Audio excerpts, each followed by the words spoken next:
voy a hablar de la relación entre la DAO y el TDAH. Y quisiera, en primer lugar, señalar la relevancia del trastorno por déficit de atención e hiperactividad como diagnóstico. Vamos a hablar de esta enfermedad que es muy prevalente en el mundo entero. Vamos a hablar de una prevalencia del 4 al 8% de los niños y adolescentes en el mundo entero que reciben este diagnóstico de TDAH. Y la mitad de ellos se les diagnostica con este trastorno. Es decir, que hablamos pues del 3% de la población mundial que recibe este diagnóstico. Tenemos un micrófono abierto. Otra cosa que es importante es el ratio de hombres-mujeres. Es un ratio de 3:1. Estamos hablando también de una enfermedad que es genética, a pesar de que hay algunas situaciones durante el embarazo y los primeros años de vida que cabe considerar por su importancia.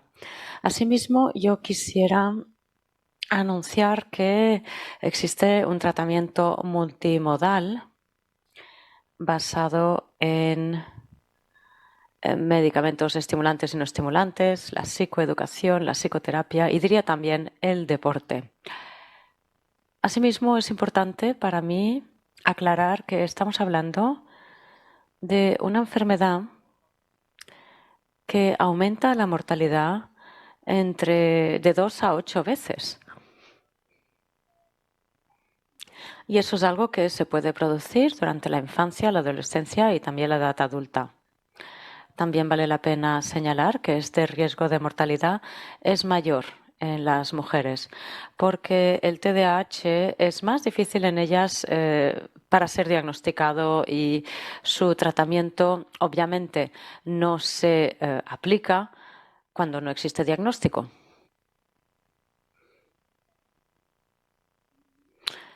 Luego también diré que hay informes epidemiológicos sobre 10 millones de personas en Suecia y en este informe tan valioso se demuestra aquí cómo podemos ver que el TDAH en los hombres pues también se asocia al espectro autista. Luego también tenemos mujeres con TDAH.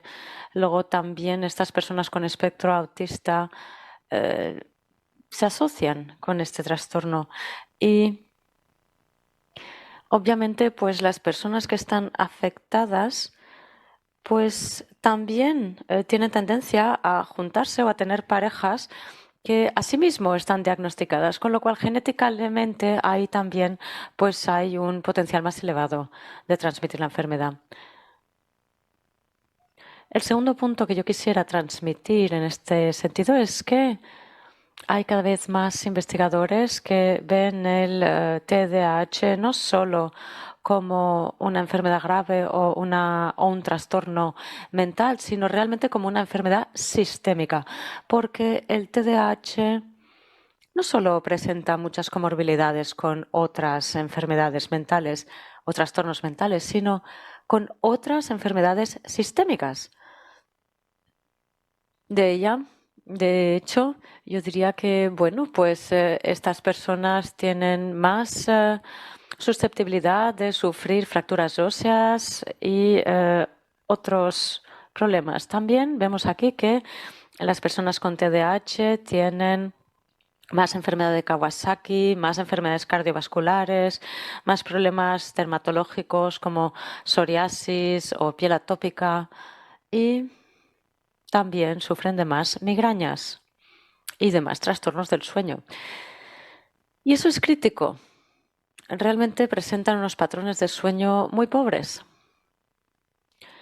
Si vemos lo que está sucediendo con la intolerancia a la histamina, pues simplemente buscando en PubMed vemos que hay cada vez más interés por esta molécula, pero todavía hay poca literatura sobre el rol de la histamina en el cerebro y en el comportamiento de las personas. Yo quisiera subrayar también que cuando hablamos de intolerancia a la histamina, no solo estamos hablando de genética, porque si bien podemos tener estos polimorfismos asociados con esta intolerancia, también hay ciertas medicaciones que están asociadas a la intolerancia a la histamina o a la menor actividad de la enzima DAO. Es decir, que podemos hablar de fenotipos más bien. Es decir, personas que presentan esa predisposición genética, pero que además pues, se producen en ellas otros factores como los que hemos anunciado. Así que en esta publicación los autores nos han dicho cuáles son los síntomas más relevantes. Y normalmente estos síntomas están relacionados con la actividad del tracto gastrointestinal, también con el sistema respiratorio y el sistema cardiovascular, así como con la piel.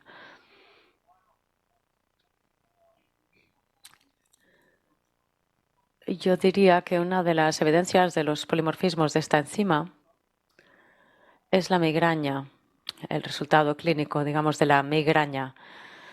Vemos ahí que hay bastante literatura en este aspecto, bastante más que con otras relaciones. Y ahora me gustaría centrarme en el papel de la histamina en el cerebro. Aquí hay poca literatura acerca de ello, pero comenzamos a ver algunos estudios acerca del papel de la histamina. Y eso es importante porque, por ejemplo, hay literatura sobre cuando induces metilafidema o otras medicaciones, pues eso apunta al incremento de la histamina en el cerebro.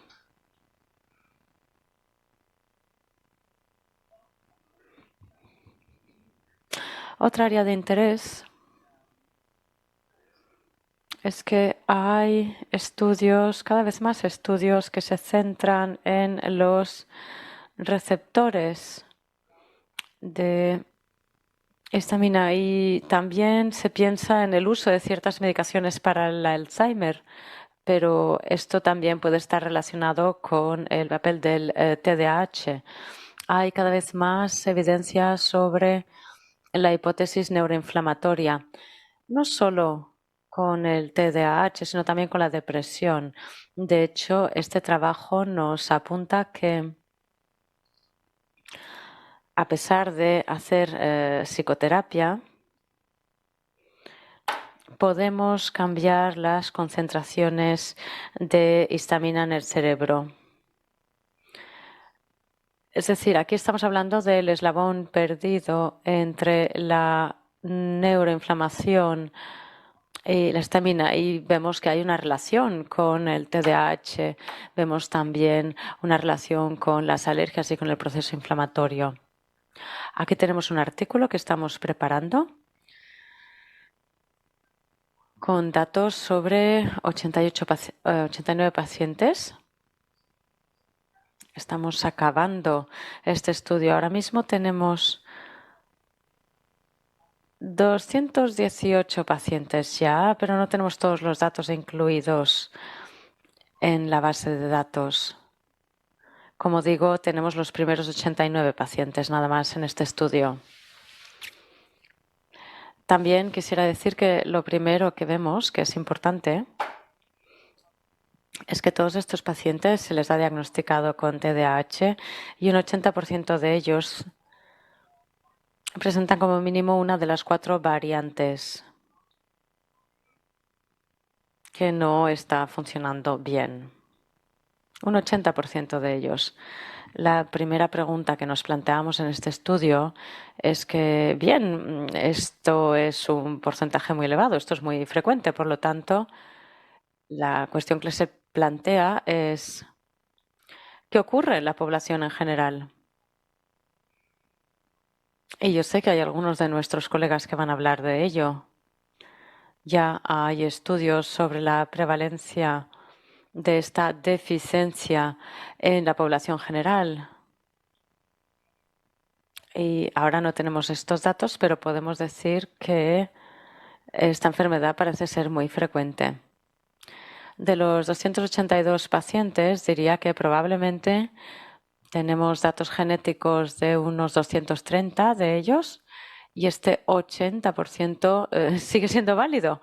Es decir, un 80% de personas con TDAH que tiene como mínimo una de estos polimorfismos de DAO o de alteraciones de DAO.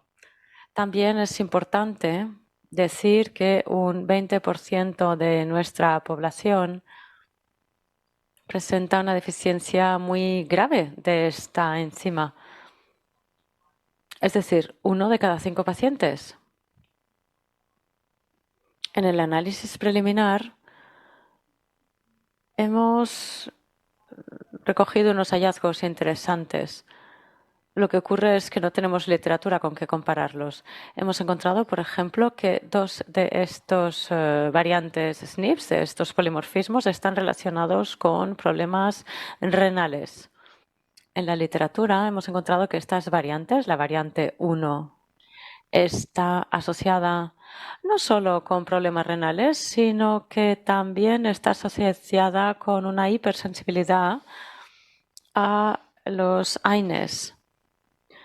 Y sabemos que los AINES, este tipo de medicación antiinflamatorios no esteroideos, sabemos que tiene un papel importante relacionado con los problemas renales. Es decir, que eso sugiere que tal vez esta variante tiene un rol en este tipo de problemas renales. Pero bien, debo decir que solamente existe por ahora un artículo para comparar nuestros resultados. Hemos visto también una relación con la pielatopia o con el uso de gafas o también un efecto protectivo con la epilepsia. Es decir, parece que las personas que muestran esta deficiencia de DAO tienen menos prevalencia de epilepsia. Voy a hablar también de los posibles efectos positivos, porque esto no nos lo esperábamos, pero sí que hemos visto que los niños con 3 o 4 de estas deficiencias tienen efectos positivos en cuanto a estos factores. Es decir, podemos ver que personas con alteraciones de sus polimorfismos, de 3 o 4 variantes de estos polimorfismos, tienen más comorbilidades, como por ejemplo la ingesta compulsiva de alimentos, y también vemos también que el coeficiente intelectual en estas personas es más elevado en estas personas que presentan estas 3 o 4 variantes asociadas con la reducción de DAO. Es decir, que tal vez pues, este contenido elevado de histamina en el cerebro puede producir este tipo de resultados positivos. Asimismo, es interesante ver que en la memoria relacionada con el trabajo, pues las personas con estos polimorfismos graves tienen una mejor memoria que las que no lo tienen. Y es decir, que tener estos SNPs, 3 o 4 SNPs relacionados con el DAO, pues pueden tener efectos positivos en cuanto a la inteligencia o la memoria del trabajo. También todo ello está asociado con la comprensión verbal. Las personas con 3 o 4 variantes pues presentan unas habilidades verbales mayores. Aquí tenemos la última diapositiva y está relacionada con los mensajes que quisiera extraer. De hecho, el mapa fenotípico está cambiando. Hay cada vez más personas que estudian la relación del TDAH con otras enfermedades médicas.